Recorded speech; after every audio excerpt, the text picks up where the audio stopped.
మన అధ్యయనంలో ప్రహ్లాద కుమారుడు గురువుల్ని అడ్రస్ చేస్తూ, తండ్రిని అడ్రస్ చేస్తూ చెప్పినటువంటి మాటలు మనం విన్నాం కదా.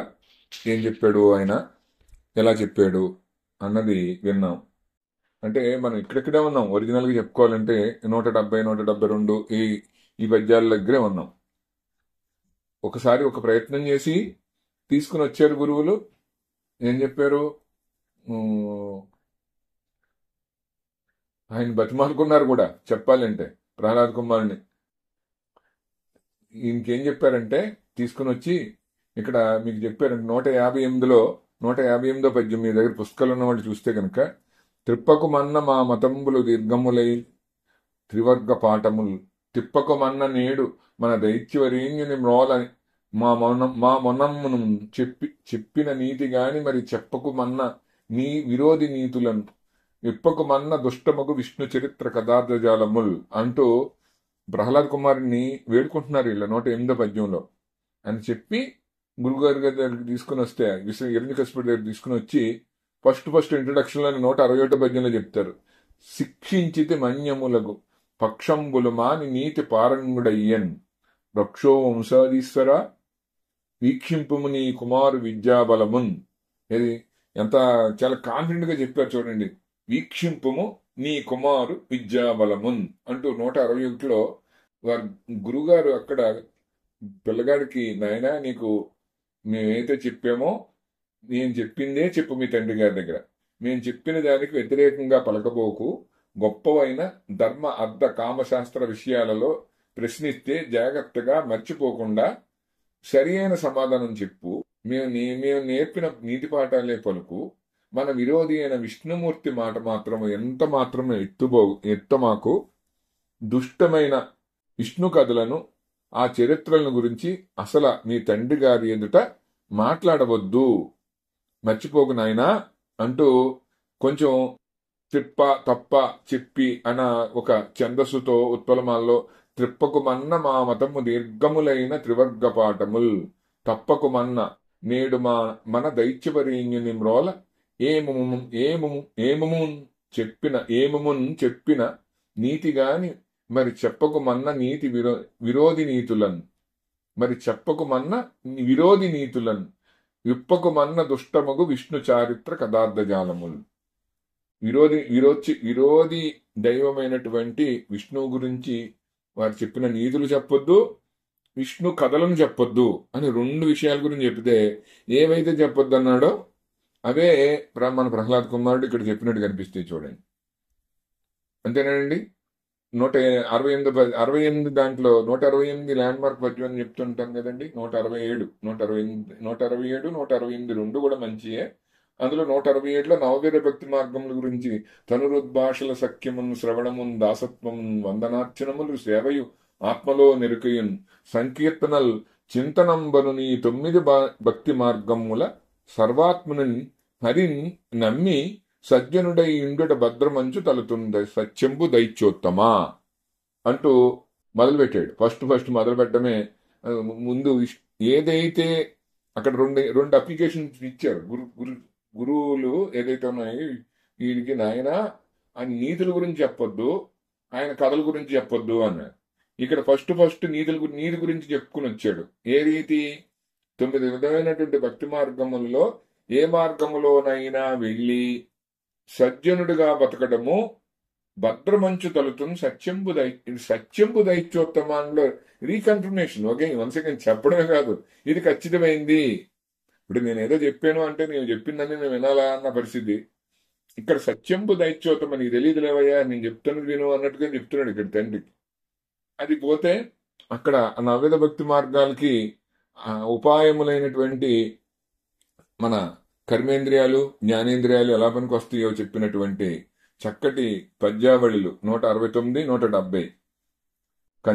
కమలాక్షు నర్చించు కరములు శ్రీనాథు వర్ణించు జిఫ్వ స్వరరక్షకుని జూచు చూట్కులు శేషశాయికి మొక్కు శిరము విష్ణునాకర్ణించు వీణులు మధువైరి రవిలిన మనము భగవంతు బలగొను పదములు పురుషోత్తముని మీది బుద్ధి దేవదేవుని చింతించు దినము చక్రహస్తుని ప్రకటించు చదువు చదువు, కుంభినీధవు చెప్పెటి గురుడు గురుడు, తండ్రి హరించేరుమనీయుడి తండ్రి తండ్రి అంటూ తండ్రికి శుద్ధులు చెప్తున్నాడు. ఇక్కడ పై పద్యం కూడా తండ్రి అన్నాడు, ఇక్కడ రెండో పద్యంలో కూడా తండ్రి హరిచేరు మనీయుడి తండ్రి తండ్రి. నువ్వేంటి నాయన నా తండ్రి, నువ్వు తండ్రిలా లేవు, హరిచేరు మనీయుడి తండ్రి తండ్రి తప్ప నువ్వు వాడిని కొట్టాలి చెట్టాలి చంపాలి మన మతం ఇదంటావేంటి నాయన అని ఒక ఈసరింపు కూడా కనిపిస్తా ఉంది ఇందులో. అంత ముందు పద్యంలో చెప్తుంటాడు, హిరణ్యకశిపుడు చెప్తాడు మన పని ఏంటంటే తాపసుల్ని విష్ణు ఎక్కడుంటాడు అనే ఆలవాలమైనటువంటి తాపసులు ఎవరైతే ఉంటారో వాళ్ళందరినీ హింసించడం మన లక్ష్యం పెట్టుకోవాలి కుమారా అని ముందు పద్యాల్లో చెప్పాడు. అలాంటి చెప్పకుండా అలాంటి చెప్తాం ఏంటండ్రి, హరిజేరు మనీయుడి తండ్రి తండ్రి అని ఒక విసుగుని కూడా ఇక్కడ వ్యక్తం చేశాడు.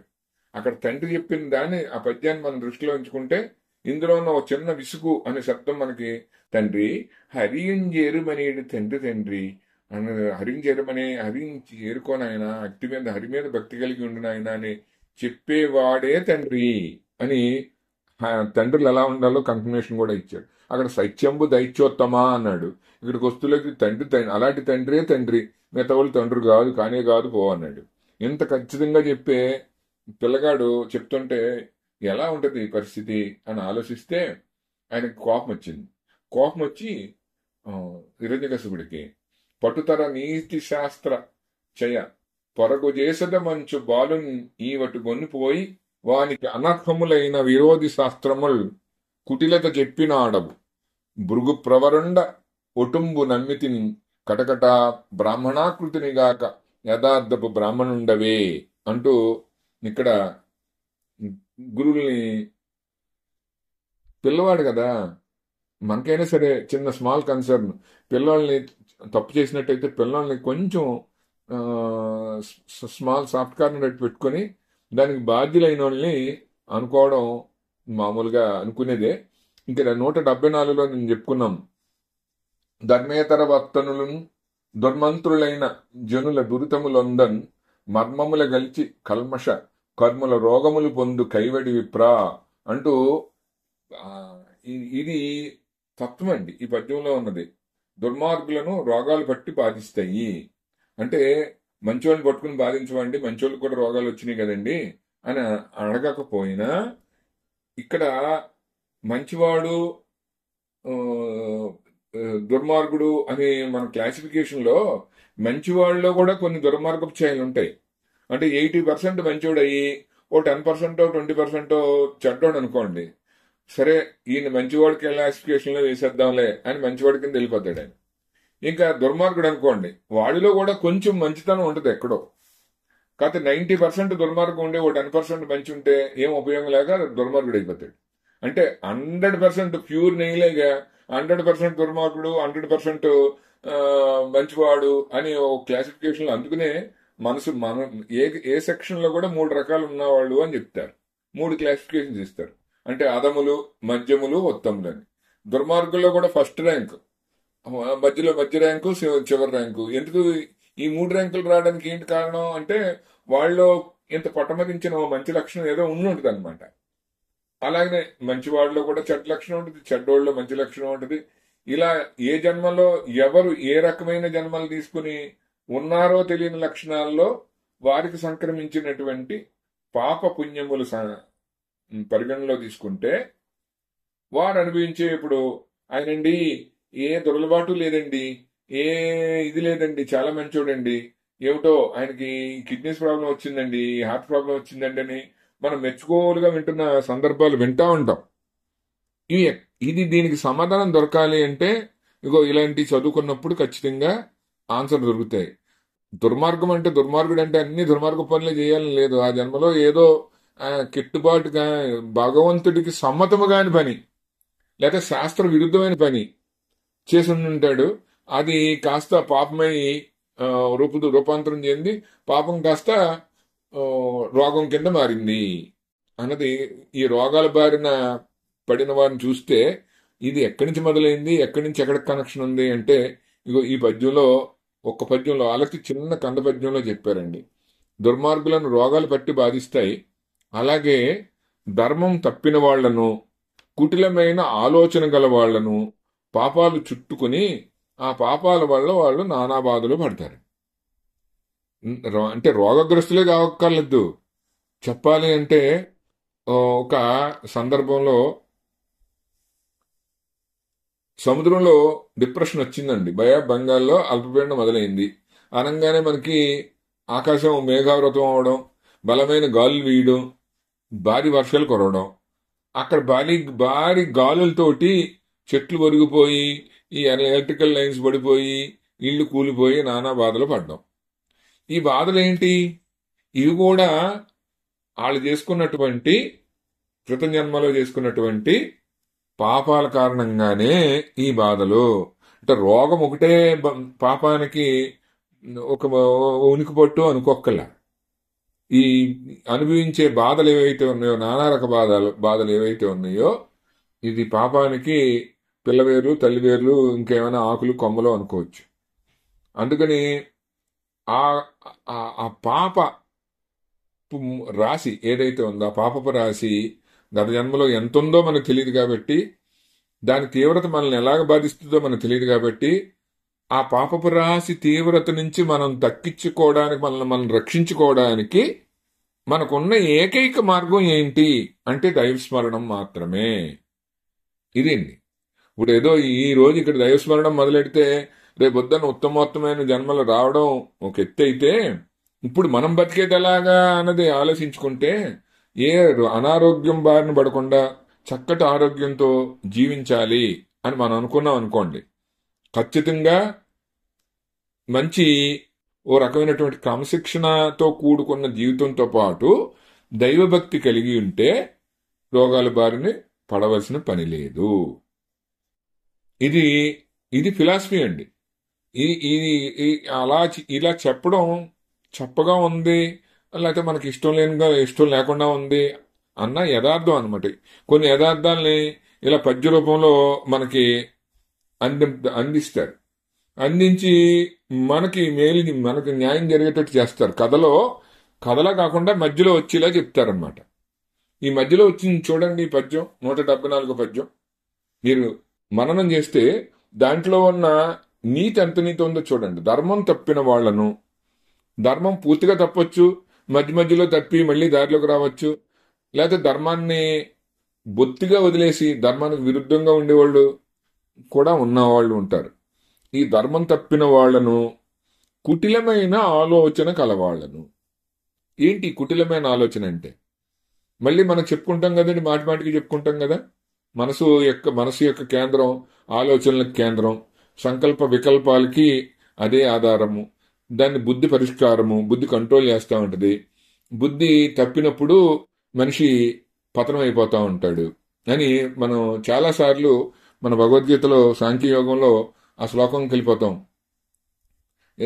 ఝాయతే విషయాన్ పుంసః సంగశేషోభి జాయతే సంజాయతే కామః కామ క్రోధోభి జాయతే క్రోధోద్భవతి సమ్మోహః సమ్మోహ స్మృతి విభ్రమః స్మృతి భ్రంశా బుద్ధినాశా ప్రణశ్యతి అంటూ బుద్ధి నశించి మానవుడు ఎలా దుర్మార్గుడి కింద, మానవుడు కాస్త దుర్మార్గుడి కింద ఎలా అయిపోతున్నాడో ఆ పద్యాల్లో మనకి, ఆ శ్లోకాల్లో పరమాత్మ చాలా క్లియర్ గా చెప్పాడు.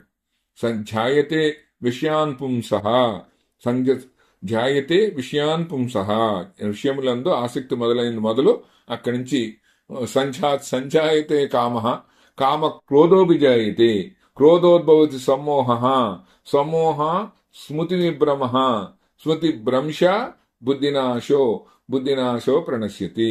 మనం 100 సార్లు చెప్పుకున్నా ఇది ల్యాండ్ మార్క్, సంస్కృతంలో ఉన్నటువంటి land mark philosophy from the Bhagavad Gita. Ultimate అండి, మానసిక శాస్త్రంలో అల్టిమేట్ ఫిలాసఫీకి సంబంధించి ఈ రెండు శ్లోకాలు చాలు, ఇంక వేరే చెప్పుకోక్కల్లా. మానవుడు ఎలా ఉద్ధరించబడతాడు, ఎలా పతనం అయిపోతాడు, రెండాటికి ఇదే. ఓ పాజిటివ్ సైడ్ చెప్పుకున్నప్పుడు, ఓ నెగిటివ్ సైడ్ చెప్పినప్పుడు నెగిటివ్ సైడ్ చెప్పాం కరెక్ట్, దీనికి అన్వయించుకుని పాజిటివ్ సైడ్ చెప్తే వాడు ఉత్తముడు అవుతాడు. వీడు ఇక్కడ పతనం అయిపోయినట్టయితే దీనికి రివర్స్ ఎనాలజీని మనం అన్వయించుకొని ధర్మ సత్యనిష్టలన్నీ అనుష్ఠానం చేస్తూ శ్రద్ధాభక్తులు కలిగి ఉత్తముడి కింద స్థితప్రజ్ఞుడి కింద జీవించాడు అనుకోండి, వాడు ఉత్తముడు. దానికి నెగిటివ్ దుర్మార్గుడు. ఇంత దుర్మార్గుడు అంటే ఒక 2 కూరలు, ఓ రేగిపోయినటువంటి జుట్టు, ఓ ఉలిపిరికాయ ముఖం, భీకరమైన ఆకారం ఏం ఉండక్కర్లేదు. దుర్మార్గపు ఆలోచనలు బుర్రలో ఉంటే చాలు, వాడు దుర్మార్గుడి కింద లెక్క. కుటిలత అంటే కుటిలమైన ఆలోచనలు. ఈ కుటిలమైన ఆలోచనలు అంటే ఏంటి? ఎవరికో వాళ్ళకి హాని, పక్కోడికి, ఎదుటోడికి, వీడికి శత్రువు అయిన వాళ్ళకి హాని చెయ్యాలి, ప్రమాదంలో పడేయాలి, వాళ్ళని నాశనం చేయాలి అనే ఒక దుర్మార్గమైన తలంపు ఏదైతే ఉందో దాని కుటిలమైన ఆలోచనలు అంట. ఈ కుటిలమైన ఆలోచనలు కలిగితే కూడా చాలు, వాడికి పాపమే. కుటిలమైన ఆలోచన చేయడం కూడా పాపమే. నువ్వు కుటిలమైన ఆలోచన చేసిన తర్వాత అది ఆగుద్ది? అక్కడికి ఆగదు కదా. ఇది మనం చెప్పుకుంటాం కదండి, మనోవాక్కాయ కర్మల విధానం. యదా చిత్తే తదా వాచే, యదా వాచే తదా క్రియ, చిత్తే వాచే క్రియాయాంచ సాధూనాం ఏకరూపత అంటూ. అంటే చిత్తే వాచే క్రియాయాంచ, చిత్తంలో ఉన్నటువంటి ఆలోచనలు మాట్లాడింది మనం పనులు చేస్తాం. అవి మంచి పనులా దుర్మార్గపు పనులా అంటే దుర్మార్గుడు పనులు చేస్తాడు, మంచోడు మంచి పనులు చేస్తాడు. ఇక్కడ సాధువు ఏం చేస్తాడు? ఈ మూడు ఒకే రకమైన ఆలోచిస్తాడు. మనసులో ఒక రకంగా ఆలోచిస్తే ఏ రకంగా ఆలోచించాడో ఆ రకంగా మాట్లాడతాడు, ఆ మాట్లాడింది చేస్తాడు అని.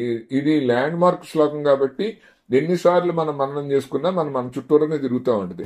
యదా చిత్తే తదా వాచే, యదా వాచే తదా క్రియ, చిత్తే వాచే క్రియాయాంచ సాధూనాం ఏకరూపత. ఇది రాసి పెట్టుకున్నా, నేను కంఠస్థం చేశాను, మననం చేశాను కాబట్టి అవసరమైన సందర్భాల్లో ఎప్పుడు సందర్భం వచ్చినా మిత్రులారా దీని ప్రస్తావన వస్తానే ఉంటుంది. ఎందుకు? ఇక్కడ చూడండి, ఇక్కడికి వచ్చింది ఏం చెప్తున్నారు? ధర్మం తప్పిన వాళ్లను. ధర్మం ఏం ధర్మం చెప్పింది? శాస్త్రం చెప్పింది ధర్మం. శాస్త్రం చెప్పిన దాన్ని ధర్మం అంటారు. శాస్త్ర విధిని అనుసరించకపోవడమే అధర్మం. శాస్త్రం ఏదైతే చెప్పిందో దాన్ని ఆచరించడం ధర్మం. ధర్మం అంటే ప్రత్యేకంగా ఏదో మూట కట్టుకొని గంపలాగా చోట పడి ఉండేది కాదు. శాస్త్రం ఏదైతే ఉందో శాస్త్ర సమ్మతమైన కర్మ ఏదైనా సరే ధర్మబద్ధము. ఇది క్లూ. అంటే క్లూ కాదు, దీనికి ఒక పరిష్కారమైనటువంటి ఆన్సర్ చెప్పాలి అంటే, ఖచ్చితంగా చెప్పాలి అంటే. ధర్మం తప్పిన వాళ్ళు, ధర్మం అత్మానం తప్పుతుంటారండి, లేకపోతే కొంచెం అప్పుడప్పుడు తప్పుతుంటారండి, లేకపోతే అసలు ధర్మం అధర్మం అని ఏం తేడా లేకుండా బతికేస్తుంటామండి అంటే, ఎగైన్ అందరినీ ఓ రాట కట్టవలసిన అవసరం లేదండి. ఎవరి జీవితాలు వాళ్ళు. ఎవరికైనా సరే వ్యక్తిగతంగా మనం నిన్ననే చెప్పుకున్నాం, మానవుడైన తర్వాత కర్మలు చేస్తూనే ఉండాలి. ఆ కర్మలు పాపంగాను పుణ్యంగాను, పుణ్యకర్మలు పాపకర్మల కింద అవి చేసినప్పుడు చేసేవాడికి పాపకర్మని తెలీదా అంటే తెలిసే ఉంటుంది, తెలియకుండా ఉండదు, ఇంకా చెయ్యాలి అంతే. అది చేసేసిన తర్వాత అవుట్కమ్ ఏంటి? అది పాపము పుణ్యం అన్నది ఒకటేదో చుమ్మట కట్టుకుంటుంది. ఖచ్చితంగా ఏదోటి చేయాల్సిందే. ఏదోటి చేసినప్పుడు అది పాపమా పుణ్యమా అన్నది మన రూలింగ్. ఇది మనం చేసిన తప్పు కాదులే మనం సమర్థించుకుంటే భగవంతుడి దృష్టిలో అది నేరం అనుకోండి, ఖచ్చితంగా శిక్ష పడిపోద్ది అది దానికి. దాంతో పాపకర్మ చేస్తే దుఃఖము, పుణ్యకర్మ చేస్తే సుఖము అనుభవించును అని చెప్పారు. సుఖములంటే ఏ రకంగా ఉంటే అన్ని సుఖాలే. దుఃఖము అంటే రోగము అంటే అన్ని రోగాలే. అది మానసిక రోగం కావచ్చు, శారీరక రోగం కావచ్చు, దీర్ఘరోగం కావచ్చు, స్వల్పకాలమైన రోగం. ఇలా చాలా సింపుల్ గా ఉందండి ఈ థియరీ. పెద్ద పెద్ద శాస్త్రాలు ఏమి మనం తిరిగేయక్కర్లేదు చెప్పాలంటే. ఈ మాత్రం ఇంత జ్ఞానం కలిగి ఉండడానికి మనకి ఏదో భగవద్గీత 700 శ్లోకాలు అప్పచెప్పక్కర్లేదు, భాగవతంలో ఉన్న 9000 పద్యాలు అన్వయించుకోక్కర్లా. ఇది సింపుల్. ఏమాత్రం చిన్ని కామన్ సెన్స్ ఉన్నా ఇది అర్థమైపోయేంత స్వల్పమైన జ్ఞానమే. ఇది విశేషమైన జ్ఞానం అని నేనైతే అనుకోవట్లేదు చెప్పాలి అంటే. బట్ వచ్చిన చిక్కల్లా దీన్ని జనరలైజ్ చేయకూడదు. ఎవరి ఇష్టానుసారము, ఎవరి వ్యక్తిగతం, పూర్తిగా ఇది వ్యక్తిగతము ప్యూర్గా. దట్టు ఈవెన్ భార్యాభర్తలు అంత క్లోజ్ వ్యక్తులు ఉన్న కాడికి కూడా భర్త ధర్మం భర్తదే, భర్త వ్యక్తిగతం భర్తదే, భార్య వ్యక్తిగతం భార్యదే. వీళ్ళిద్దరూ ఒక సంసారము అనే ఒక బంధంలోకి వచ్చిన వ్యక్తులు తప్ప వ్యక్తిగా చూసుకుంటే ఒక స్త్రీ ఒక పురుషుడు అని ఒక యూనిట్ చెప్పాలి అంటే. ఇలా యూనిట్స్ లో మనం చెప్పుకున్నప్పుడు యూనిట్స్ లాగా మనం పరిగణలో తీసుకున్నప్పుడు వారి యొక్క చేసే పనులు ఏ రకంగా ప్రభావితం అవుతాయి, maybe some times inter dependence అని ఒకటి ఉంటుంది. ఇంటర్ డిపెండెన్స్ అంటే పరస్పరం ఆధారపడినటువంటి పరిస్థితులు ఉంటాయి. పరస్పరం ఆధారపడిన పరిస్థితులు అంటే ఇప్పుడున్నటువంటి సంఘంలో కానీ మునుపున్నటువంటి సంఘంలో కానీ స్త్రీ స్వభావం రీత్యా కానీ మరో కారణాల చేత కానీ పురుషుడి మీద కొంత ఆధారపడినట్టు కనిపిస్తుంది.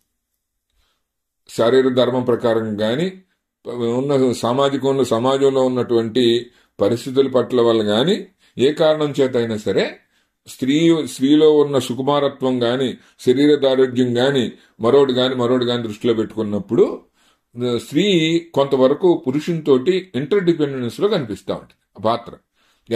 ఎంత స్త్రీవాదం ప్రబలంగా వచ్చి తెర మీదకి తీసుకుని వచ్చినా ఇప్పుడు మారిన సామాజిక పరిస్థితుల్లో నిజంగా చెప్పాలంటే ఒక రకంగా మంచి అనుకూలమైన పరిస్థితులే ఉన్నాయి. ఆర్థికంగా నిలదొక్కుకోవడానికి ఉద్యోగం చేసుకునే పరిస్థితులు ఉన్నాయి. వాళ్ళు స్వతంత్రంగా వ్యాపారాలు చేసుకునే పరిస్థితులు ఉన్నాయి. వారి సొంతంగా ఆర్థిక స్వాతంత్రం, ఎస్పెషల్లీ ఆర్థికంగా ఫైనాన్షియల్గా కంఫర్ట్ లెవెల్స్ వారు కాళ్ళ మీద నిలదొక్కుకోవడానికి అవకాశం ఉన్న పరిస్థితులు ఉన్నాయి. అప్పుడు రోజుల్లో కూడా ఉన్నాయి, ఇప్పుడు రోజుల్లో కూడా ఉన్నాయి. అప్పుడు రోజుల్లో నగలు నట్టర్లు లేకపోతే స్థిరాస్తులు రూపంలో తెచ్చుకునేవాళ్ళు పుట్టింటి దగ్గర నుంచి కొంతవరకు. కొన్ని ఇళ్లలో ఆర్థిక వ్యవస్థలో హెచ్చు తగ్గులు అన్నవి ఈ ఏళ్ళు కాదు, ఎప్పటి నుంచో ఉన్నాయి. కొత్తగా ఈ రోజు లేవు, ఎప్పటి నుంచో ఉన్నాయి. ఎప్పటి నుంచో ఆర్థికంగా సమానంగా ఉన్నారు అని ఏదైనా ఒక ఆర్థిక వ్యవస్థ చూపించండి. గుప్తుల స్వర్ణయుగం కానించి, హిస్టరీలో కానించి, సివిక్స్ లో కానించి ఎక్కడ చూసుకుని వచ్చినా ఆర్థికమైన సమానత్వము సాధించగలగాలనేది టార్గెట్ పెట్టుకొని టాక్సేషన్ అనేది పెట్టారేమో గాని ఆర్థిక అసమానతలు అన్నవి ఎప్పుడు ఉండేవే. ఇంకో 100 సంవత్సరాలు పోయినా ఈ ఆర్థిక అంతరాలు ఉంటూనే ఉంటాయి. ఎందుకుంటాయి అంటే అది వ్యవస్థ. దాంట్లో ఉన్న వ్యత్యాసాలని సమన్వయం చేయడానికో తగ్గించడానికో ప్రయత్నం చేయవలసిన బాధ్యత ప్రభుత్వాలది. దానివల్ల సంఘంలో ఉన్నటువంటి తీవ్రమైన వ్యత్యాసాలు తొలగిపోయి ఒక రకమైనటువంటి సామాజిక జీవనం ఏర్పడడానికి దోహదం చేద్దేమో గాని dependence and inter dependence, all the such things are inter related. ఒక్క నిమిషం అండి.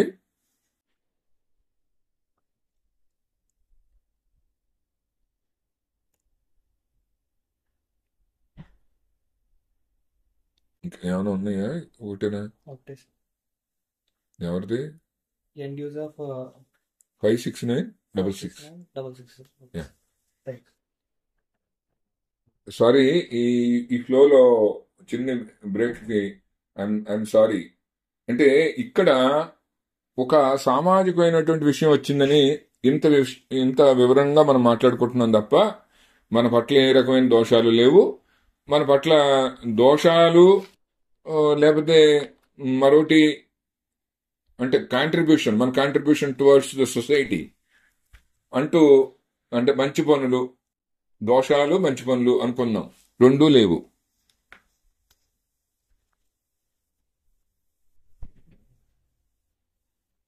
ఎందుకంటే రెండాటిని రెండు కింద మనకు కనిపిస్తే కదా. మనం చేసే పని ఒకటే పని, ఒక పనే చేస్తున్నాము. కాకపోతే అది దోషభూయిష్టంగాను, ఇంకోటి మంచి ఆర్థిక పరిపుష్టంగానో లేకపోతే పనికొచ్చే దాని కింద కనిపిస్తుంది తప్ప మనిషి ఏకకాలంలో ఒకటే పని చేస్తున్నాం. మనం చేసే పని మనమే చేస్తున్నాం.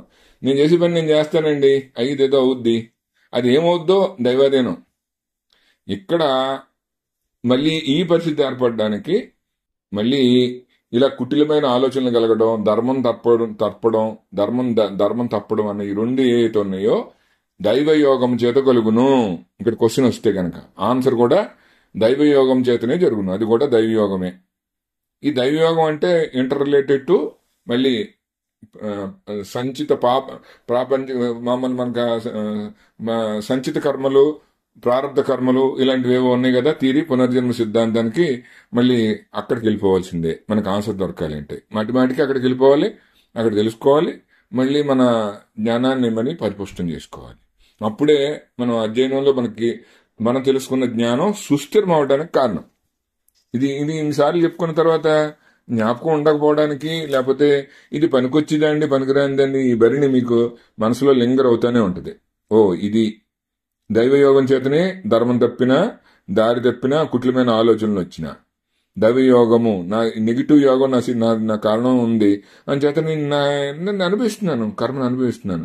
ఈ స్పృహ కలిగి ఉన్నప్పుడు నాకు దైవయోగం చేత నేను జారిపోతున్నామో, ధర్మం తప్పుతున్నామో చిన్న స్పృహ కలిగింది అనుకోండి, వాడు భగవంతుని పట్టుకుంటాడు. దాంట్లో కొట్టుకుపోతాడంటే ఏదోటి ఆలంబన దొరికింది అనుకోండి, పట్టుకుందాము ఏదోటి దొరికితే బతుకుదాం అనుకున్న వాడికి ఏదోటి దొరుకుద్ది. ఈ మునిగిపోయేవాడికి ఏం దొరుకుద్ది? మునిగిపోవడం, ఆ తర్వాత చనిపోయి పైకి శవమై తేలడం తప్ప.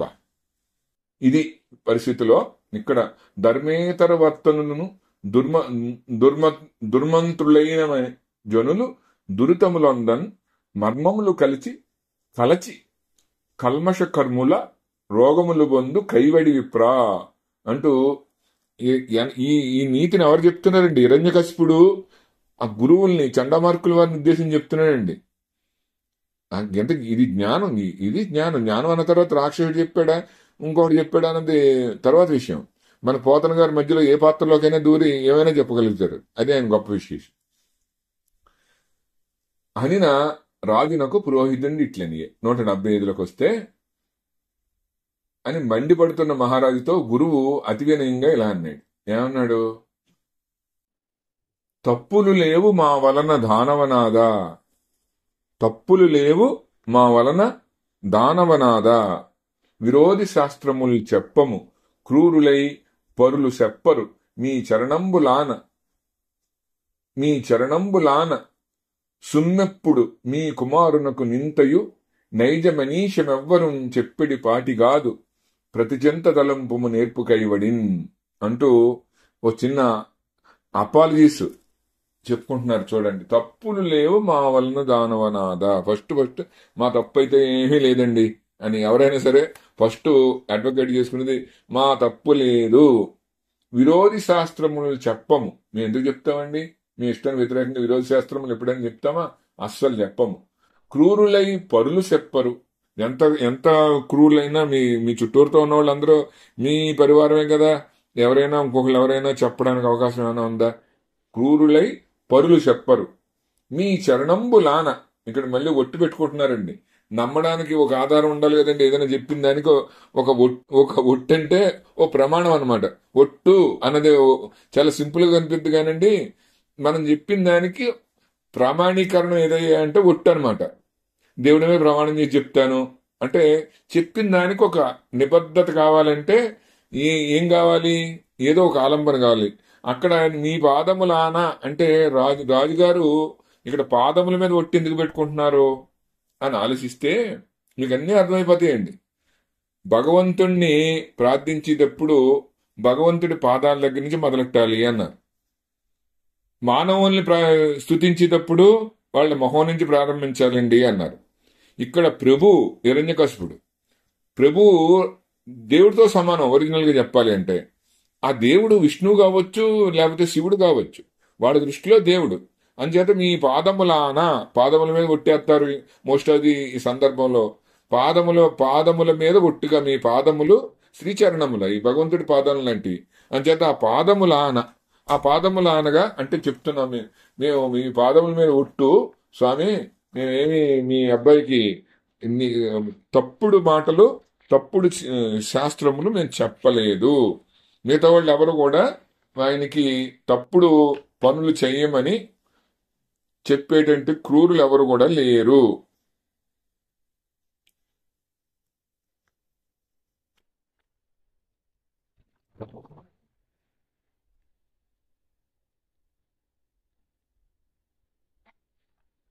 వినిపిస్తుందండి?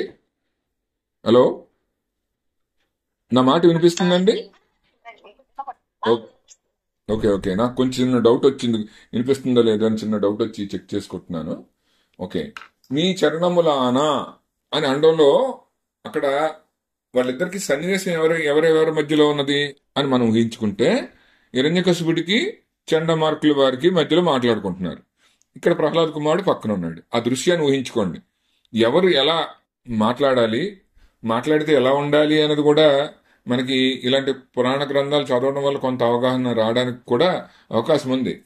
ఇక్కడ ఆయన ఏం చెప్తున్నా, మీ పాదముల మీద ఆన, మీ మీ చరణంబుల ఆన, మీ కుమారునకు నింతయు నైజ మనీషమెవ్వరు చెప్పేటిపాటి కాదు. వాడికి సహజ సిద్ధంగా పుట్టింది తప్ప మేము చెప్పింది ఏ మాత్రం కూడా లేదు. ఎవరు అంత సాహసం కూడా చేయడానికి పూనుకోరు అని చెప్పి, ఈ తప్పు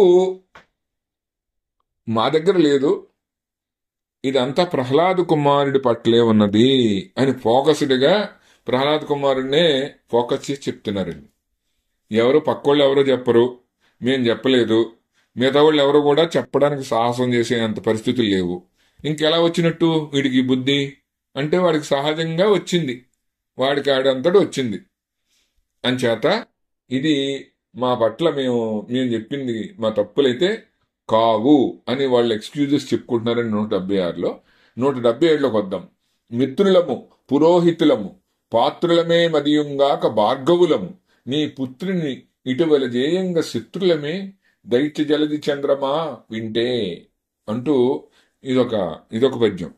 ఇందులో ఏం చెప్తున్నారమ్మా అంటే, మిత్రులము మీకు మిత్రులము పురోహితులము పౌత్రులమే మదియుగాక భార్గవులము, నీ పుత్రుని ఇటువలి జేయంగా శత్రులమే మేము దైత్య జల చంద్రమా వింటే అంటూ, దైత్య జలది చంద్రమా ఇక్కడ ఎంత మంచి తిట్టు కూడా. తమరు వెదవండి తిట్టడం పోతన గారికి చెల్లింది. నువ్వు ఎదవబో అని తిట్టడానికి పెద్ద చమత్కారం అక్కర్లేదు, మరొక అవసరం అంత పాండిత్యం అక్కర్లేదు. వేదవా అని తిడితే అయిపోయింది. తమరు వెదవండి అని తిట్టడానికి చాలా లౌక్యం కావాలి. తమరు వెదవండి అని తిట్టపోతే కానీ ఈ రోజులు కాదు. వెదవన్న కూడా చాలా కోపం అనే పరిస్థితి. ఇక్కడ వీళ్ళు ఏం చెప్తున్నారు, మేము స్నేహితులం, మీకు మిత్రులము, పురోహితులం. ఇక్కడ రెండు పోర్ట్ఫోలియోస్. మిత్రధర్మం అయితే ఒక రకం అయితే, పురోహితులు ఇక్కడ శుక్రాచార్యుడు కులగురువు. గురువు కోరుకునేది హితము. గురువు ఒక్కడిదే కోరుకుంటాడా? ఆయన చుట్టూరుతో ఉన్నటువంటి జనపదం ఏదైతే ఉందో మొత్తం అంతా, ఆ పట్టణం ఏదైతే ఉందో, లేకపోతే ఆ పల్లె ఏదైతే ఉందో వాళ్ళంతా హితవు కోరుకుంటాడు. అంచేత ఆయన పురోహితుడు అయ్యాడు. హితము కోరుకుంటాడు కాబట్టి ఆ పురము యొక్క హితము కోరుకునేవాడు. హితము అంటే మంచే జరగలగాక, ఇంకా చెడుకి ఆస్కారం లేదు, వీళ్ళకి చెడు జరగకుండుగాక. చెడు జరగకూడదు, మంచి జరగాలి. అంటే చెడు జరగకూడదు, మంచి జరగాలి అంటే రెండు డిఫరెంట్గా ఎందుకు చెప్తున్నారు అంటే, రెండు డిఫరెంట్. చెడు జరగాల్సింది జరిగింది అనుకోండి, దాని తీవ్రత నుంచి బయటపడే మార్గం చెప్తాడు గురువు. ఇంక జరగడానికి సిద్ధమైపోయి ఉంది, ఇంకా చెడు జరిగే పరిస్థితులు ఉన్నాయి, ఇంకా అది మీద అడిపోద్ది, తప్పదు అంటే దాని తీవ్రత నుంచి, ఆ చెడు యొక్క తీవ్రత నుంచి ఎలా తప్పుకోవాలో చెప్తాడు గురుడు. ఇంకా హితవు మంచి జరగడానికి, ఇప్పుడు జరుగుతున్న మంచికి ఇంకొంచెం యాడ్ అయితే ఇంకా బాగుంటాడు, ఇప్పుడు వృద్ధిలోకి వస్తాడు అనే ప్రయత్నంలో ఇంకా మంచి జరగడానికి ప్రయత్నం చేస్తాడు. ఇది పురోహితుల యొక్క లక్షణం. పురోహితులు అన్న సాంప్రదాయం సామాజిక వ్యవస్థలో చాలా గొప్ప సాంప్రదాయం. ధార్మిక వ్యవస్థలో సనాతన ధర్మంలో మన పల్లెల నాట కానీ పట్టణాల నాట కానీ ఈ పురోహితులు అన్న ఒక వ్యవస్థను ఏర్పాటు చేశారు. ఈ పురోహితులు ఎవరు అంటే ధర్మశాస్త్రాలు తెలిసినటువంటి పెద్దలు. మరి వాళ్ళు మళ్ళీ ఏ కమ్యూనిటీ వాళ్ళు అని అడిగితే, అప్పుడు ధర్మశాస్త్రం చదువుకోవడానికి కానీ ఆ సందర్భంలో జ్ఞానం కలుగుకోవడానికి కానీ బ్రహ్మజ్ఞానానికి అర్హులు బ్రాహ్మణులు. వాళ్లే అదారి తీసుకుని ఉండేవారు, పురోహితుల కింద ఉండడానికి ఉన్న అర్హత, ఎలిజిబిలిటీ ఎవరికయ్యా ఉందంటే వారికి ఉంది. కాబట్టి సమకాలీన వ్యవస్థలో ఈ వ్యవస్థలు అస్తవ్యస్తం అయిపోకుండా కూడా చాన్నాళ్ళు బతికాయి. మున్సిబ్ కర్ణాలని ఉండేవారు, మున్సిబు కర్ణములు. మున్సిబు ఇంకొక ఆయన ఉండేవాడు కానీ కాస్త కర్ణం తప్పనిసరిగా బ్రాహ్మణ ఆయన ఉండేవాడు. ఆయనకి మంచి తెలివితేటలు ఉండి, చమత్కారం ఉండేది, లౌక్యం ఉండేది, అన్ని రకాల ఈ ఊర్లో ఉన్నటువంటి వాళ్ళ సమస్యలన్నీ ఇట్టే పరిష్కారం చేసేవారు. కర్ణంగా దగ్గరికి వెళ్తే పరిష్కారం అయిపోవడమే. కుటుంబ సమస్యలు కానీ అక్కడ ఉన్నటువంటి సామాజిక సమస్యలు కానీ ఆయన పరిష్కారం చేసేవాడు. ఇలా పురహితము, ఈ పురహితము కోరుకునేవాళ్ళు లేకే దారి తప్పిపోయినాయి, వ్యవస్థలు దారి తప్పిపోయినాయి. ఇంకా మిత్రులు అందరూ మిత్రులే. ఇంకా మిత్రధర్మానికి గుర్తులకి అందరూ ఫ్రెండ్సే. ఇంకా ఫ్రెండ్స్ అంటే ఫ్రెండ్సే. ఎవరండి ఈ మిత్రధర్మానికి నిజంగా కట్టుబడి ఫ్రెండ్స్? అది స్నేహితులు, మిత్రులు, పరిచయస్తులు, ఇలా నానా రకాల నానాజాతి సమితి అంతా కూడా అందరూ మిత్రులు కింద పిలువబడే పరిస్థితి. మిత్రధర్మం, మిత్రులు అని ఆదర్శ ధర్మంలో చూసుకున్నప్పుడు ఎవరు మంచి మిత్రులు, ఎవరు గొప్ప మిత్రులు, మిత్రులు ఎలా ఉండాలి అని చెప్పుకుంటే ఈ ఈ క్లాస్ కాదు, ఇంకో 10 క్లాసులు పడతాయి. ఇక్కడ హితవు అని ఒకటి చెప్పబడి ఉంది. పురహితము అని చెప్పారు. మిత్రధర్మం చెప్పారు. మిత్రధర్మానికి, హితవుకి ధర్మానికి, మిత్రధర్మానికి చిన్న తేడా ఉందండి. ఇక్కడ ఓ సన్నివేశాన్ని మీ ముందు ఉంచడానికి ప్రయత్నం చేస్తా. Your attention please. ఇప్పుడు మనకి భారతం చాలా బాగా తెలుసు. భారతం తెలిసినప్పుడు అందులో పాత్రలు 2-3 పాత్రలు ఉంటాయి. ఆ పాత్రలు దాంట్లో ధర్మం కనిపిస్తూ ఉంటుంది, మిత్రధర్మం కనిపిస్తూ ఉంటుంది, రాజధర్మం కనిపిస్తూ ఉంటుంది, నీతి కనిపిస్తూ ఉంటుంది. అది మీకు తెలుసు, నాకు తెలుసు. ఇక్కడ హితం ఏంటి, మరి హితము కానిదేంటి అని ఈ సన్నివేశాల నుంచి మనం డీటెయిల్గా వెళ్లకుండా చిన్నగా తెలుసుకుందాం. ఇప్పుడు మనకి మిత్రధర్మంలో మిత్రులు అనగానే భారతాన్ని ఉద్దేశించి మనం మాట్లాడుకుంటే దుర్యోధనుడు, కర్ణుడు వాళ్ళిద్దరు మంచి మిత్రులు. ఎంత మంచి మిత్రులు అంటే చాలా మంచి మిత్రులు. వారు ఒకరి కోసం ఒకరు ప్రాణత్యాగం చేసుకోవడానికైనా సిద్ధపడేంత మిత్రులు. మిత్రధర్మంలో ఒకటి ఉంటుంది. ఆ మిత్రధర్మంలో ఒకటి ఏంటంటే, వాళ్ళు మంచి మిత్రులు అనుకోండి, రైట్, పర్వాలేదు, అక్కడ ఏం ప్రమాదం ఉండదు. అదే చెడ్డ మిత్రులు అనుకోండి, చెడ్డ మిత్రులు మంచి మిత్రులు అంటే చెడ్డవాళ్ళు మిత్రులుగా ఉండడం అనమాట. ఇక్కడ ఇద్దరు దుర్మార్గులు మిత్రుల కింద ఉండడం అనమాట. ఇద్దరు సజ్జనులు మిత్రులుగా ఉండడం ఇంకో రకం అనుకుందాం. ఆ ఎగ్జాంపుల్ కూడా చూసుకుందాం. కృష్ణుడు, కుచేలుడు అనుకుందాం, లేకపోతే కృష్ణుడు, ఉద్ధవుడు అనుకుందాం. ఇద్దరు మంచి మిత్రులు అనుకుందాం. వాళ్ళు ఇక్కడ చెడ్డవాళ్ళు మిత్రుల కింద ఉన్నప్పుడు ఏమవుద్ది అంటే చెడ్డపాలోచన తీవ్రత మరింత వ్యగ్రం అవుతుంది. చెప్పాలి అంటే అక్కడ ద్రౌపదికి పరాభవం జరుగుతుంది. ఒలువలు తీయండిరా అంటున్నాడు దుర్యోధనుడు. సరైనోడైతే ఏం చేయాలి? తప్పు, అయ్యో కులస్త్రీ అని వారించాలి. వారించలేదు కర్ణుడు. ధర్మ పరుడు, దాన కర్ణుడు అని పేరున్నటువంటి కర్ణుడు అక్కడ ఆ సందర్భంలో ఉన్నాడు. మిత్రుడికి ఏది ఇష్టమో, అక్కడ ఇష్టము హితవు కాదు, ఏది ఇష్టమో దాన్ని అనుసరించడమే మిత్రుడి యొక్క లక్షణం.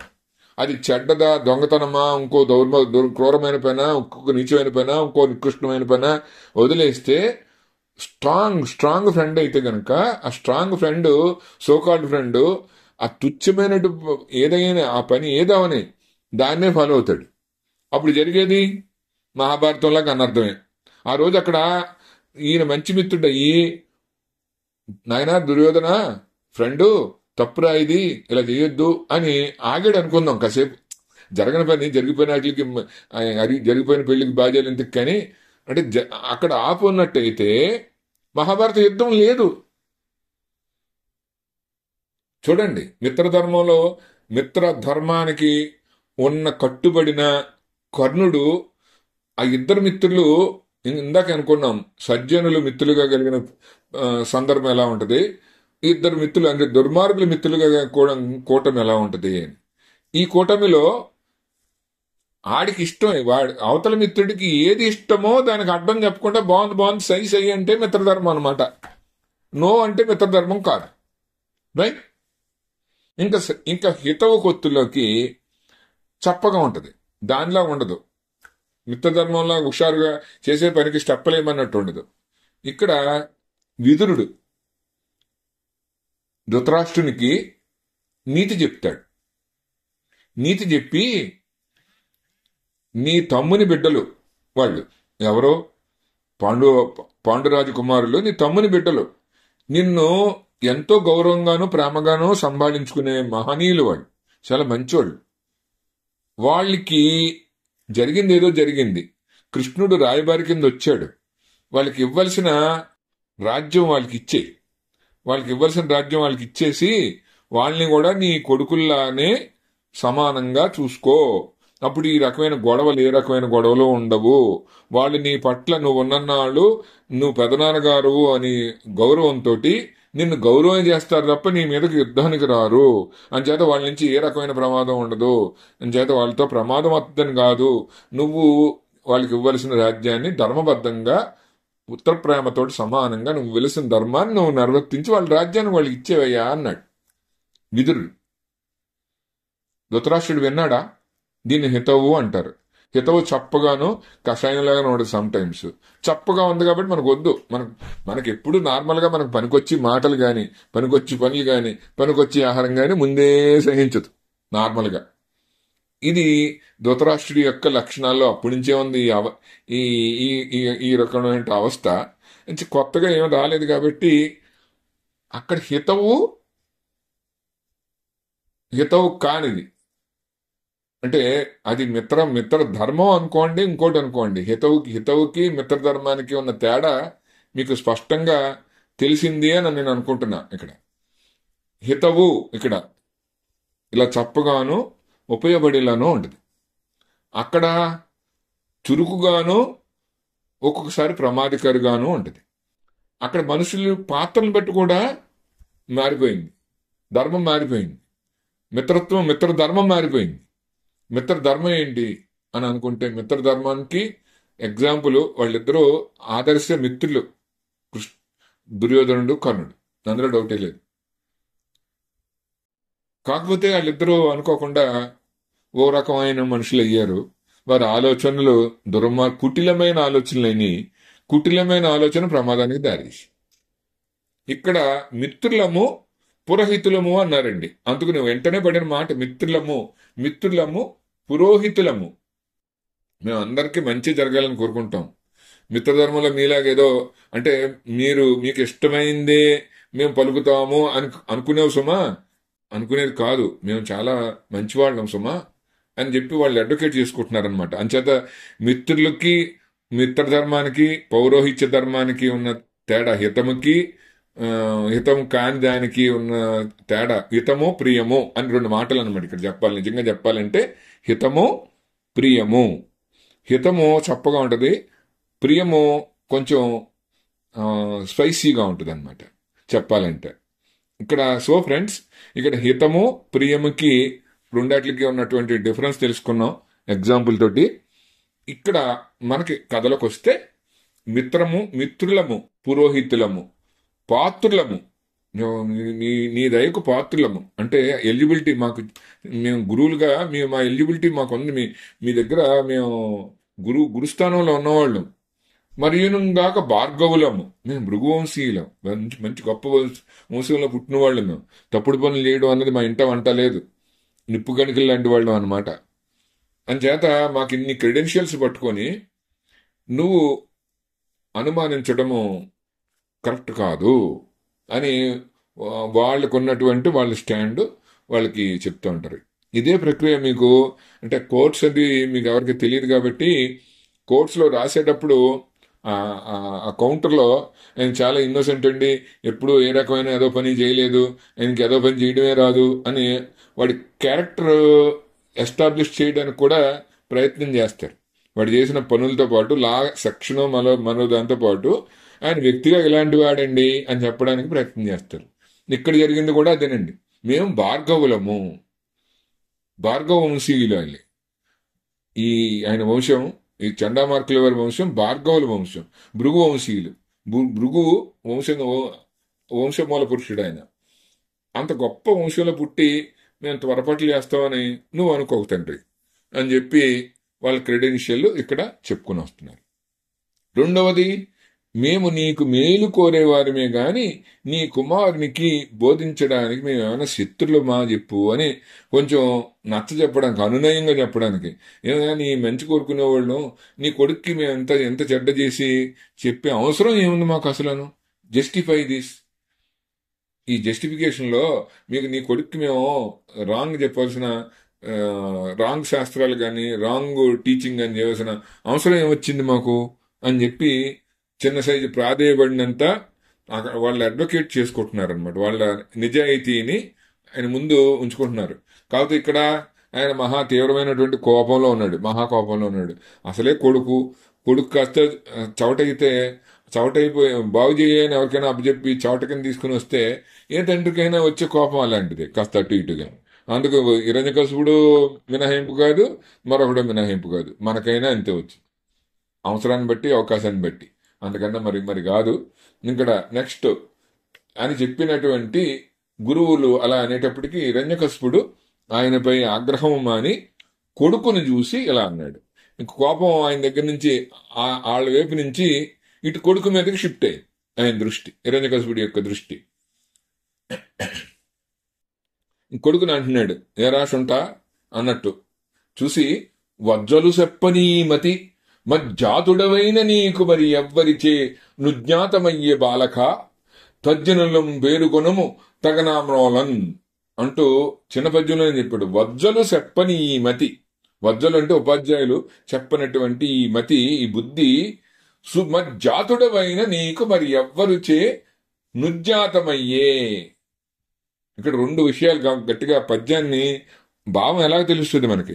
ఒక్కొక్కసారి పద్యంలో మంచి మంచి నడక చేర్చి ఉంటది, అందుకని ఆ నడకని మనం అర్థం చేసుకోవడానికి పద్యం చదువుకున్నాం. తజ్జనులను పేర్కొనము తగనామ్రోలను, నీకు ఏం చెప్తున్నారు, ఏమంటున్నాడంటే ఒక మాటలో వజ్జలు చెప్పని ఈ మతి అంటే ఉపాధ్యాయుల వల్ల పైన చెప్పలేదు అంటున్నారు వాళ్ళు. ఈ చెప్పనటువంటి ఈ మతి మజ్జాతుడవైన నీకు, ఇక్కడ మజ్ఞాతుడు అంటే జ్ఞాతుడు అంటే నా కుమారుడు, నా కొడుకు అయినటువంటి నీకు ఎవ్వరు చెప్పారయ్యా నీకు ఈ పాడిబుద్ధి? ఇక్కడ రెండు కనిపిస్తాయి, నా కొడుకు నువ్వు నా కొడుకువి అన్న ఒక చిన్న అహంభావం కూడా కనిపిస్తుంది. నా కొడుకు, నేను పెద్ద రాక్షసుడిని, నువ్వు పిల్ల రాక్షసుడు అవ్వాలి ఆటోమేటిక్ గా. అలాంటిది నువ్వు ఇలాగున్నావేంటి? నీకెవరు ఈ బుద్ధి ఎవరు చెప్పారు? ఎవరు నేర్పారు నీకు? తజ్జనులను పేర్కొనుము, వాళ్ళు ఎవరు చెప్పారో నాకు చెప్పు, వాళ్ళు ఎవరో నాకు తెలియాలి అని ముందు పిల్లగాడి మీద బ్లేమ్ చేయకుండా పిల్లవాడితో పాటు చుట్టూతో ఉన్న పరిస్థితుల్ని తిట్టుకుంటా వస్తున్నాడు. ఒరిజినల్ గా అటు గురువుల్ని అరిచాడు. గురువులు మా వల్ల కాదని నమస్కారం పెట్టారు. గురువులు మేము కారణం కాదని నమస్కారం పెడితే పనిలో పని కింద నీ చుట్టూతో ఉన్న ఎదలు ఎవర్రా, నువ్వు నీకు ఇలా తయారు చేయడానికి కారణమైన వాళ్ళు ఎవర్రా అని చెప్పి ఆ చుట్టూరుతో ఉన్న వాళ్ళు ఎవరైనా ఉంటే వాళ్ళు పీక్ కోసేస్తానన్నట్టు అంత కోపం వ్యక్తం చేస్తున్నాడు. ఇక్కడ వజ్జలు చెప్పని మతి మజ్ఞాతుడవైన నీకు మరి ఎవ్వరిచే నుజ్ఞాతమయ్యే బాలక తజ్జనులం పేర్కొనుము తగనామ్రోలన్ అంటూ ఆ కోపం కూడా చిన్నగా పొదిగి చెప్పారు ఈ పద్యంలో. ఇక్కడ మజ్జాతుడవైన, మజ్ఞాతి అంటే నా కొడుకు, నా కొడుకు, నువ్వు ఎవరి కొడుకువి? నా కొడుకు అంటే నాకన్నా గొప్పగా ఉండాలి, నాకన్నా ధైర్యంగా ఉండాలి, నాకన్నా శౌర్యంగా ఉండాలి, నా బుద్ధులు లాంటివి ఉండాలి. అలా కాకుండా దానికన్నా భిన్నంగా ఉన్నావు నువ్వు ఇక్కడ. అక్కడ అనడానికి ఆ మజ్ఞాతుడవైన నీకు మరి ఎవ్వరిచే నుజ్ఞాతమయ్యే బాలక తజ్జనులను పేర్కొనుము.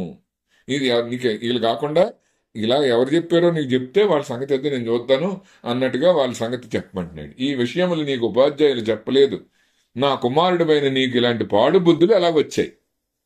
నీకు ఎవరు నేర్పారు? నాకు వాళ్ళు ఎవరో చెప్పు, నాకు వాళ్ళ అడ్రస్లు వాళ్ళు కావాలి, వాళ్ళ సంగతి అంటే నేను చూస్తానని చెప్పి కోపంతో ఉన్నాడేమో. అని నా తండ్రికి ప్రహ్లాదుని ఇట్లని అని కోపంతో అడిగేసరికి తండ్రికి సమాధానం సవినయంగా ప్రహ్లాదుడు ఇలా చెప్తున్నాడు. 180 దగ్గర ఉన్నామండి. 181లో ఈ పద్యం కూడా చాలా చక్కటి పద్యం అన్నమాట. ఆ పైన మనం చెప్పుకున్నటువంటి కమలాక్షి నర్చించు కరములతో పాటు మళ్ళీ ఎక్కడ సందర్భం వచ్చినా పోతన గారు మనల్ని అవకాశం వదిలిపెట్టడు. చక్కటి హరి భక్తిని బోధించడానికి ప్రయత్నం చేస్తాడు. ఇక్కడ చూడండి, ఈ పద్యాన్ని పుస్తకాలు ఉన్న వాళ్ళు ఒక్కసారి ఫాలో అవ్వండి. అచ్చపు చీకటింబడి గృహరుతులై విషయ ప్రరుష్టులై చచ్చుచు పుట్టుచున్ మరల త్వరిత చరణులైన వారికి చెచ్చెర పుట్టునే పరులు చెప్పిననైన నిజేచ్ఛనైన ఏమిచ్చినైన కానలకు నేగినైన హరిప్రబోధముల్ అంటూ ఒక మంచి గొప్ప ప్రయోగం చేశాడు. అసలే కోపం మీద ఉన్నవాడికి అరికాలమంటే నెత్తికెక్కేలా ఉంది సమాధానం చెప్తే. అచ్చపు చీకటింబడి గృహ వృతులై విషయ ప్రరుష్టులై చచ్చుచున్ పుట్టుచున్ మరల చర్విత చరుణులైన వారికి చెచ్చెర పుట్టునే పరులు చెప్పినైన నిజేచ్ఛనైన ఏమిచ్చినైన కానలకు ఏగినైన హరిప్రబోధముల్ అని మనం రివర్స్ లో చదువుకోవాలి, కొద్దిగా విడగొట్టుకుని చదువుకోవాలన్నమాట. హరిప్రబోధములు అంటే హరికి సంబంధించినటువంటి హరిభక్తికి సంబంధించినటువంటి బోధనలు, ప్రబోధములు అంటే ప్ర అంటే మంచిది, బోధ అంటే తెలియజెప్పినది. బోధ అంటే అదేదో బోధించుట అంటే తెలియజెప్పుట. అది విష్ణువుకు సంబంధించింది కాబట్టి, మంచిది కాబట్టి, గొప్పది కాబట్టి ప్రబోధము అయింది. అది ప్రబోధములు ఎవరికి పట్టుబడవో చెప్తున్నారండి. ఇక్కడ ఆయన లిస్ట్ ఇచ్చాడు. ఎవరెవరికి లిస్ట్ ఇచ్చాడు, ఏం చెప్తున్నాడు అంటే, అచ్చపు చీకటింపడి అంటే గాఢమైనటువంటి కారు చీకటి నుండి ఈ మాయలో పడి కోరికలు చంపుకోకుండా సంసారం సాగిస్తూ ఉంటారు. చస్తూ పుడుతూ మరలా చస్తూ పుడుతూ ఇలా వారు సంసార చక్రంలో పడి తిరుగుతూనే ఉంటారు. అటువంటి మూర్ఖులకు శ్రీహరిపై భక్తి తానంతటది పుట్టదు. ఒకవేళ ఇతరులు బోధించినా కలుగదు. ఏమైనా ఇచ్చి ఆశ చూపించినా వారికి దేవుని మీద భక్తి ఏర్పడదు. ఆఖరికి అడవుల్లోకి తీసుకుని వెళ్ళినా ఫలితం ఉండదు. దేవుని మీద అంత తొందరగా దేవుని మీదకి అంత తొందరగా మనసు పోతుందా? పోదు. దేవుని మీదకి మనసు పోవాలంటే చాలా కష్టం, అంత తేలిక కాదు. కాకపోతే ఈ హరిప్రబోధములు అన్నవి ఇవి నాకుగా కలిగిన మాత్రమే అని పాపం సెల్ఫ్ డిక్లరేషన్ ఇచ్చుకుంటున్నాడు ఆయన. వన్ వే చెప్పాలంటే, ఎందుకు అక్కడ గురువుల్ని రక్షించాలి, ఒక రకంగా చెప్పాలంటే వాళ్ళ మీద పడిపోతాడు ఆయన, లేకపోతే నన్ను బేగ నొక్కేస్తాడు. సో చెబుతూ ఇది నా ప్రమేయమే అని చెప్తూ కూడా ఏం చెప్తున్నాడు, ఇలాంటివి కలగాలి అంటే ఉట్నే కలగవు, మామూలుగా కలగవు, అంత ఈజీ కాదు అని చెప్పి దాంట్లో ఉన్న సంక్లిష్టత ఒక రకంగా చెప్పాలంటే, నార్మల్గా సంసార చక్రము పునరపి జననం పునరపి మననం భజగోవిందం భజగోవిందని భజగోవిందంలో శంకర భగవత్పాదులు మనకు చెప్పనే చెప్పారు. జాత హీ ధ్రువోర్ముచ్యు ధ్రువం జన్మ మృతస్య అని భగవద్గీతాచార్యుడు చెప్పాడు. దేహినోస్మిన్ యదా దేహే కౌమారం యవ్వనం జరాహ తదా దేహాంతర ప్రాప్తి ధీరస్తస్త్రనముష్యతి అంటూ ఇంకొక ఎక్స్టెన్షన్ లో కూడా చెప్పుకుని వచ్చారు భగవద్గీతలో. ఇన్ని సంసారము, జన్మ, పునర్జన్మ, పుట్టుక, చచ్చుట, పుట్టుక చావుట్ల మధ్యలో ఏర్పడే సంసారం అంటే ఏదో ఇల్లు లేదా 3 పిల్లలు అని కాదు. ఆయన ఆశ్రమంలో ఉండి ముక్కు మూసుకుని తపస్సు చేసుకుంటున్నా దాన్ని సంసారమే అంటారు. సంసారము, సత్సారము, సంసారము అంటే జీవించడం. పుట్టాడు కాబట్టి, ఊపిరుంది కాబట్టి, మనిషి కాబట్టి బతుకుతాడు. బతకడానికి అన్నజీవి కాబట్టి ఆహారం ఏర్పరచుకుంటాడు, ఇల్లు ఏర్పరచుకుంటాడు, అన్ని ఏర్పరచుకుంటాడు. ఈ ఏర్పరచుకోవడం ఏదైతే ఉందో అది సంసారము అయింది. ఈ సంసారము అన్నది ఇది సాగించడానికి సహచరులు, సహధర్మచారిణి అని భార్యను ఏర్పాటు చేసుకుంటాడు. అప్పుడు భార్య భర్త అయ్యారు వాళ్ళిద్దరు. సహధర్మచరీతవా ఇయం సీత మమసుత ఇయం సీత మమసుత సహధర్మచరీతవా ప్రతీత్య చైనాం భద్రంతే పాణీం గృహిణీస్వ పాణినా అంటూ ఈ సీత ఈవిడ నా కూతురు, ఈఎం సీత మమ సుత సహధర్మచరీతవా, నీకు సహధర్మచారిణి కింద ఉండడానికి నీకు కన్యాదానం చేస్తున్నాను అని జనక మహారాజు గారు ఇక్కడ రాముడి కళ్యాణ ఘట్టంలో చెప్తారు. ఈఎం సీత మమ సుత ఈఎం సీత మమ సుత ఎక్కడో పోయిందండి కనెక్షన్. ఈఎం సీత మమ సుత సహధర్మ మళ్ళీ చెప్తాను ఆ శ్లోకాన్ని, నా నోటికి వచ్చిందే గాని ఎక్కడో మళ్ళీ ఈ ఫ్లోలో మిస్ అయ్యాం గాని, సహధర్మ చరితవా అన్న మాట అక్కడ రామాయణంలో ఆ, రాముడి కళ్యాణం సందర్భంగా వచ్చిన ముక్కని మీ దగ్గర ప్రస్తావించాలని అనుకున్నాను. కొంచెం కనెక్ట్ మిస్ అయిన శ్లోకాన్ని మళ్ళీ ప్రస్తావనలో చెప్తాను. ఇకపోతే ఈ సంసారం ఏర్పడడం ఎలా ఏర్పడింది అంటే పూర్తిగా మళ్ళీ ఆ, వారి వ్యక్తిగతమే, ఎంత పెద్దది, ఎంత చిన్నది, ఎంత గొప్పది, ఇవన్నీ కూడా ఎవరిది జనరలైజ్ చేయడానికి కుదరదు. అలా కుదరనటువంటి అచ్చపం చీకటి పడి గృహ వృతులై విషయ ప్రరుష్టులై ఇంకా సంసారంలోకి వస్తులకి, గృహస్థాశ్రమ ధర్మంలోకి వస్తులకి విషయ ప్రరుష్టులు అని చెప్తున్నాడు. విషయాలు అనేక విషయాల్లో తగులుకుంటారు. అంచేత చచ్చుచున్ పుట్టుచున్ మరల చర్విత చరణులై అంటే బదిగోవిందం అని మన గోవింద బదిగోవింద దాని శబ్దంలో పునరపి మరణం పునరపి జననం, పునరపి మరణం పునరపి జననం అంటే అనేక సార్లు పుట్టడం, అనేక సార్లు జరిగిపోయింది చనిపోవడం అనే ఏదైతే ఉందో వారికి చచ్చెర పుట్టునే, పరులు చెప్పినైనా చచ్చెర పుట్టునే. అలాంటి వాళ్ళకి వెంటనే దానికి అది వచ్చేద్దండి దేవుడి మీద భక్తి. చచ్చెర పుట్టినే నిజేచ్ఛనైన వాళ్ళు తెలుసుకుందామని ప్రయత్నం చేసినా కూడా చాలా కష్టంగా వస్తుంది. ఏమిచ్చినా దానికి లంచం ఇవ్వడం. ఇప్పుడు మనకి చూస్తుంటాం కదండి, మీకు క్లాసికల్ ఎగ్జాంపుల్ కావాలంటే ఈ మధ్యన ఓ రోగం పట్టుకుంది సంఘంలో. దాన్నే మతాంతరీకరణ, మతాల్ని హిందూ మతంలోంచి క్రైస్తవ మతంలోకో లేకపోతే ఇంకో మతంలోకో మార్చేస్తాం అనమాట. ఆ మార్చేయడానికి వాళ్ళకి రకరకాల ప్రలోభాలు చూపిస్తూ ఉంటారు. మీకు ఇన్ని డబ్బులు ఇస్తాము, మీకు అది చేస్తాం, మీకు ఇది చేస్తాం, మీకు ఈ బెనిఫిట్స్ ఇస్తాం అని చెప్పేసి. ఇదంతా జరుగుతుందండి ప్రాక్టికల్గా. ఆనాడే ఆయన ప్రహ్లాద కుమారుడు ఊహించాడు,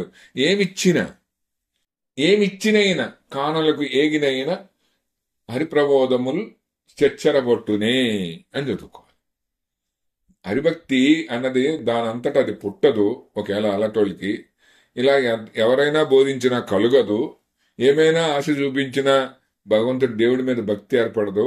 అడవులకు పోయి అడవుల్లో ఏడ్చినా కూడా అడవులకు తీసుకునే ఫలితం లేదు అని హరిభక్తిని వంట పట్టించుకునే సంక్లిష్టత ఏదైతే ఉందో దాని గురించి ఇక్కడ చెప్పబడిందండి. అంత చేసి 181వ శ్లోకం గుర్తుపెట్టుకోండి.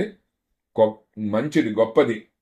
అచ్చపు చీకటింబటి గృహరుతులై విషయ ప్రరుష్టులై చచ్చుచున్ పుట్టుచున్ మరల చర్విత చరణులైన వారికి చచ్చెర పుట్టునే, పరులు చెప్పినైన నిజేచ్ఛనైన నేమిచ్చినైన కానలకు నేగినైన హరిప్రబోధముల్. ఇది మంచి పద్యం. ఆ స్టాండర్డ్ పద్యాలకి ఏమాత్రం తీసిపోని పద్యం. ఇంకపోతే 182. ఈ 182 కూడా ఇంకా గొప్పదండి. ఇంత చిన్నపిల్లాడు అంత పెద్ద తండ్రికి పట్టుకుని ఇలాంటి పెద్ద పెద్ద మాట్లాడడం అన్నది చాలా ఆశ్చర్యకరంగా కూడా ఉంటుంది. కానని వాని నూతగొని కాననివాడు విశిష్ట వస్తువులు కానని భంగి కర్మములు గైకొని కొందరు కర్మబద్ధులై కానరు విష్ణు కొందరంకించిన వైష్ణవాగ్ని సంస్థాన రజోభిషిక్తులకు సంహృత కర్మలు దానవేశ్వర. చూడండి, కాననివాని ఊతగొని కాననివాడు విశిష్ట వస్తువులు కానని భంగి. ఇక్కడ మంచి ఎగ్జాంపుల్ ఇస్తున్నారండి. కాననివాడు అంటే గుడ్డివాడు అనుకుందాం కాసేపు. ఆయన్ను ఊతగా తీసుకొని ఆయన ఇంకొక గుడ్డివాడు రెండోవాడికి కూడా కనపడడం లేదు, ఈయనకే కనపడడం లేదంటే ఈయన పట్టుకున్నాడు. విశిష్ట వస్తువులు కానని భంగి. ఇద్దరు గుడ్డివాళ్ళు అయినప్పుడు వాళ్ళకి గొప్ప వస్తువు ఏం కనిపిస్తుంది? నాకే రాదు, ఇంకొక రెండో ఆయనకే రాదు, ఇద్దరం కలిపి ఏం చేస్తాం అక్కడ కూర్చుని రాంభజన? ఏం చేయలేము. అలాగే ఒక గుడ్డివాడు ఇంకో గుడ్డివాడికి దారి ఎలా చూపించలేడో, లేకపోతే వస్తువులను ఎలా చూపించలేడో, ఒక్కో గుడ్డివాడికి సాయం చేయలేడో, గుడ్డివాడు మరొక గుడ్డివాని చేయి పట్టుకొని వాని సాయంతో ఏ వస్తువుని చూడలేడు కదా. అదే విధంగా విషయాసక్తులై కర్మబంధాలలో చిక్కుకున్నవారు శ్రీహరిని చూడలేరు. విష్ణు భక్తుల పాద పరాగాలు తలదాల్చి ధరించిన పుణ్యాత్ములు కొందరు మాత్రము ఆ స్వామిని కనులారా చూడగలుగుతారు. అంతేగాని సంసారంలో కొట్టుమిట్టాడేవాళ్ళు భక్తి లేకుండా భగవంతుణ్ణి ఎన్నటికూ దర్శించలేరు. సంసారంలో ఉన్న వాళ్ళకి ఉండాల్సింది భక్తి. ఆ భక్తి కూడా ఉంటే తప్ప సంసారమే 24 గంటలు అని సంసారం చేస్తున్నట్టయితే వాళ్ళు భగవంతుడు ఎన్నటికీ దర్శించలేరు అంటున్నాడు. ఇక్కడ విష్ణు భక్తుల పాద పరాగాలు తల మీద ధరించినటువంటి పుణ్యాత్ములు కొందరు మాత్రం ఆ స్వామిని కనులారా చూడగలుగుతారు. మనం చాలా సందర్భాల్లో చెప్పుకుంటుంటాం, నీ పాద కమల సేవయు నీ పాదార్చకుల తేడ నీ పాదార్చకులతోడ నెయ్యమును నితాంతాపార భూతదయ్యును తాపస మందార నాకు దయసేయగదే. అది ఎప్పుడో రేపు దశమస్కందంలో వస్తుంది. శ్రీకృష్ణుడి దగ్గరికి సుధాముడు వచ్చినప్పుడు కుచేళ్ళు వచ్చిన సందర్భంలో చెప్తాడు, ఏం కావాలయ్యా నీకు అంటే, నాకేం వద్దు బాబు, నీ పాద కమల సేవయు, రైట్, గ్రాంటెడ్, నీ పాదార్చకులతోడ నెయ్యమును. నీ పాదార్చకులు ఎవరున్నారు, వాళ్ళు ఎవరో ఐడెంటిఫై చేయాలి, పని కట్టుకున్నారు. ఈ 2 నామాలు ఎలా పెట్టుకుంటే కానీ ఆయన అర్చకుడు అయిపోతాడా, నీ పాదాలను పట్టుకుని నమ్ముకున్నవాడు అయిపోతాడా, ఆయన ఎక్కడున్నాడో చెప్పు.